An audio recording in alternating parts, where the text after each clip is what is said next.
Magandang umaga mga guys. Dito ako ngayon sa Samar.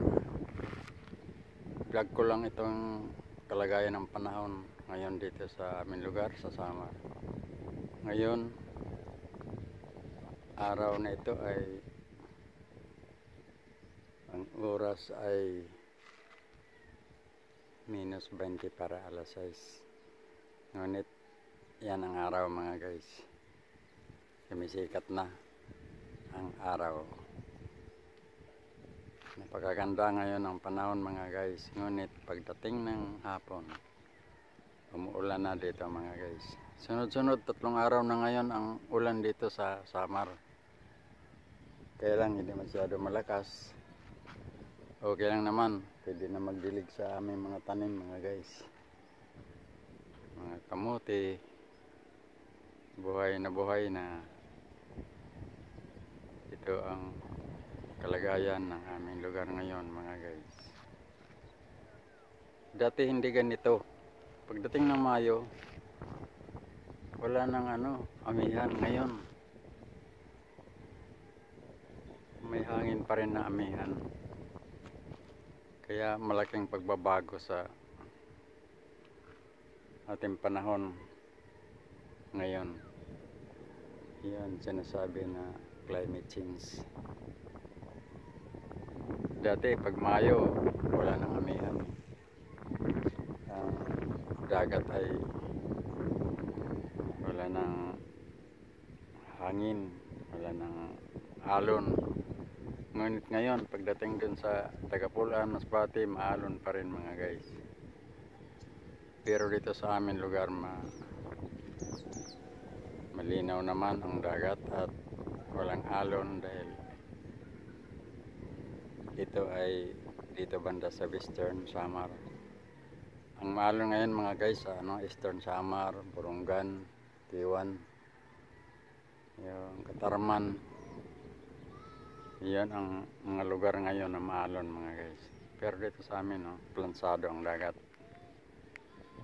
Pwede kayo magbiyahe ngayon sa pamamagitan ng bangka doon sa mga isla. Kaya ito ngayon ang kalagayan ng panahon ngayon dito sa Samar, Calbayog, Western Samar. Kaya magandang panahon mga guys. Magandang panahon. Ito ang kapaligiran ng aming lugar. Yung bundok na yan yung nakikita ninyo. Malayo-layo yan kung lakarin mo.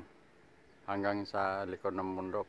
Doon kami dati na bago kami kasal. Doon kami nakatira. Sa likod ng bundok na yan nakikita na mataas. Doon kami. Kasi may lupa doon yung magulang na milis ko. Doon kami tumira at doon kami nagbungkal ng lupa at nagtanim ng maraming tanim, mais, kamuting kahoy, gabi, marami mga guys. Matatabang mga tanim doon kasi kahit walang ulan nababasa ang mga pananim sa hamog mga guys. Kaya maganda ang lugar doon. Ngayon iba na may-ari doon kasi bininta na. Napunta rin sa amin yun, kaso lang bininta na rin kasi malayo nga. Meron nga asawa ng pamangkin ko dito sa sa aming lugar sa Binalew. Taga siya, taga Pampanga, Mabalacat. Ngayon yung pamangkin ko ang nakabili ng lupa sa kanyang magulang doon sa bundok. Yung bundok na yun mataas yung sinabi ko kanina. Doon sa likod na yan, nandiyan yung lupain ng tatay niya na siya nakabili. mga nyug, kanyugan.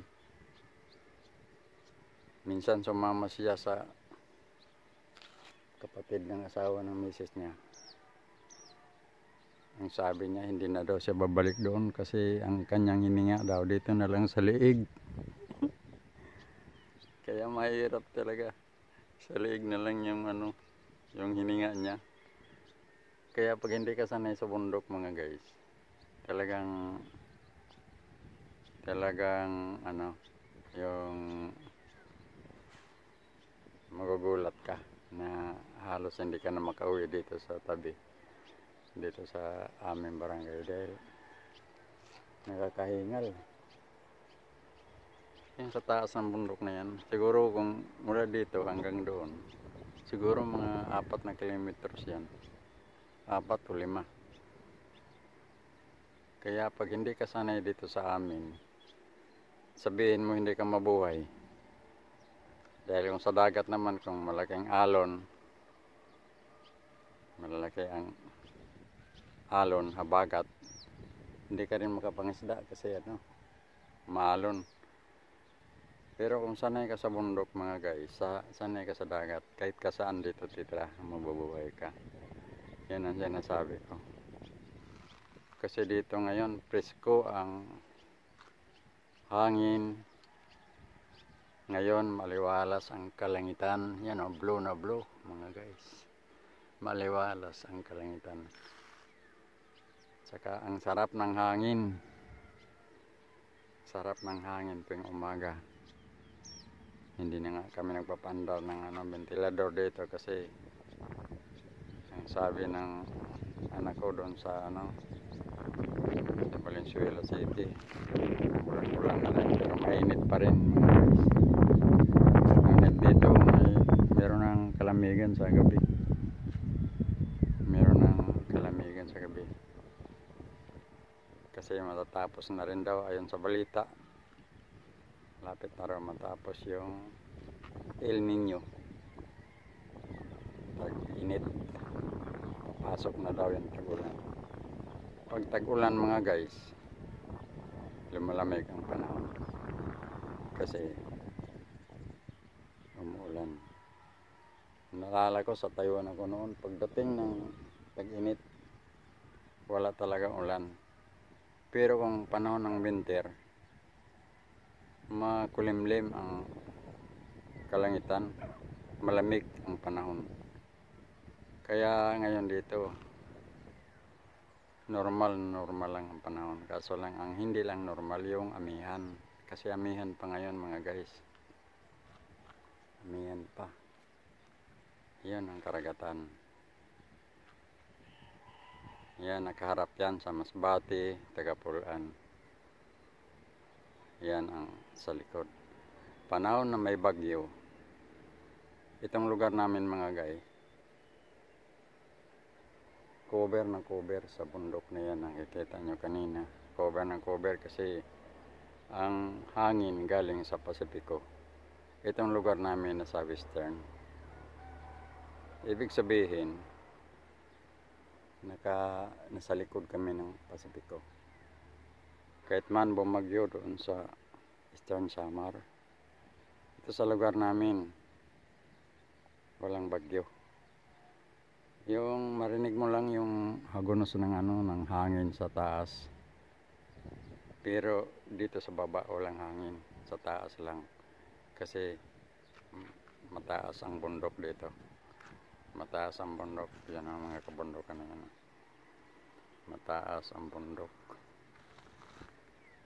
Halimbawa man kung mayroon man, siguro hindi man natin hiningi yun. Kung mayroon man tidal wave na galing doon sa Pasipiko, ngasing taas ng bundok na yan, maaari pati kami dito madadamay. Ngunit kung ang tidal wave ay mga kalahati lang sa bundok na yan, hindi makarating dito. Dahil may mga matataas pa na bundok yun doon sa halimbawa, kung baktasin mo yan dito hanggang doon sa madaanan mo yung Lope de Vega, matataas na bundok yan, papunta sa Kataraman yan. Kaya malaking ano,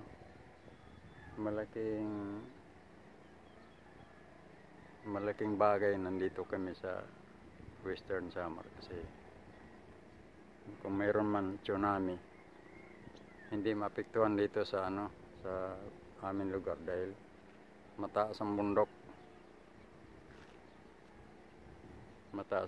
dito, maliban kung ang sinasabi nila na may bulkan doon sa dagat, yung sa likod na yan ng mayroon daw bulkan dyan na sa ilalim ng dagat, umuusok daw yan bigla.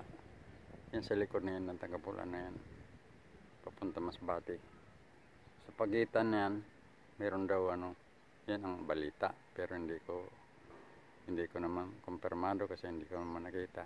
Yan ang sabi-sabi na mayroon daw bumubugad dyan na usok. Kaya yon mga guys, ito ang panahon sa aming lugar ngayon sa Samar. Maraming salamat. Kung hindi pa kayo nakasubscribe sa maliit kong channel, paki-subscribe naman, paki-like at share. Maraming salamat po mga guys. Good morning dyan sa ibang bansa, Canada, USA, Oman. Kamusta sa inyo lahat? Nandito ako ngayon sa Samar. Bye.